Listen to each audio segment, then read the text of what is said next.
Hey y'all, it's Jill. Okay, so we just landed in London. We're staying at the beautiful Corinthia Hotel, kind of on the West End. My best cure for jet lag is always a really excellent cosmopolitan. Plus, we cheated a little. This hotel has a really famous spa. It's rated the #1 spa in all of London. So we hung out in the heated pool, the heated spa, had a little sauna, a little steam room, and we're ready to go. After we finish our little cocktail for the jet lag, we're going to go take a nice big walk. We're going to shop and see what trouble we can get into in London.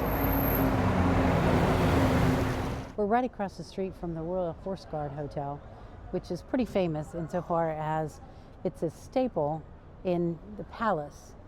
And right around the corner from us is Scotland Yard. When our driver brought us in this morning, it was kind of crazy. It's one of those things you see all the time, an iconic set of buildings, and you have no earthly idea what it actually means. But here we were, driving right by Scotland Yard. So I will say that in this hotel, in this property, and pretty much everywhere throughout London, I feel incredibly safe because we have the Scotland Yard people. We just passed them loading up the horses, and of course they had a horse crossing sign in the street.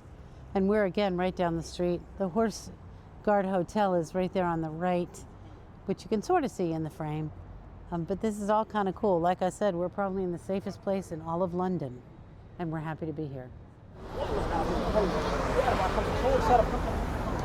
actually found a really cool pub at Scotland Yard called the Clarence, and our concierge in the hotel highly recommended it. It's next to the Great Scotland Yard Hotel, which we didn't book, but looks actually kind of cool down the street and to the right. It's all kind of all focused in a block, and like I said, it's kind of interesting because you see these things on TV all the time and you read about them in history books, but it's really cool to just kind of be there and see it.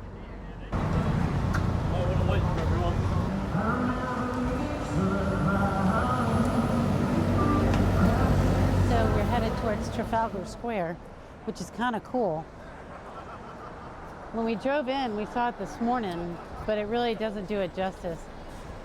I mean, the statues are massive and they're so incredibly cool and have been here for hundreds of years. So come on and walk with us to Trafalgar Square. You're going to absolutely love it.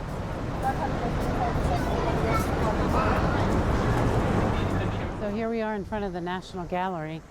On the right, you can see a tribute to Major General Sir Henry Havelock, who was one of their major generals in the battles in India that they had in the 1800s. Back to the right is a statue of King George IV. I don't think he's the King George of which the United States was founded against the usurpations, as they call it, in the Declaration of Independence of King George. But it's a spectacular building and an even very cool, more spectacular plaza. You can see the glass dome sort of in the back, which not only lets in a lot of light, but it was an addition to the architecture, which at the time wasn't extraordinarily well accepted. Of course, now it's a stunning feature of the architecture itself. And the fountain, which is just stunning. You got to take it all in to love it. Okay, I would throw a penny in, but apparently I don't think we're allowed to. Although I see marks from other pennies that were thrown in before. I certainly don't want to get arrested by the bobbies, but might not be the first time I've been arrested. Just saying. Anyway, you can kind of, when you flip around, see the grand obelisk that faces the National Museum. Unbelievably stunning. And then back down the street, you can see all the way down to the chapel, and that's the River Thames. Toward the end, of course, there's a traditional double-decker bus flying around everywhere. Tomorrow, we might take a hop-on, hop-off on a double-decker and see what kind of trouble we can get into. But for now, we're just kind of taking in the sights right around the corner from where we're staying, and boy, is it beautiful. Married now, and I heard that your dreams came true. Guess you gave me things I didn't give to you.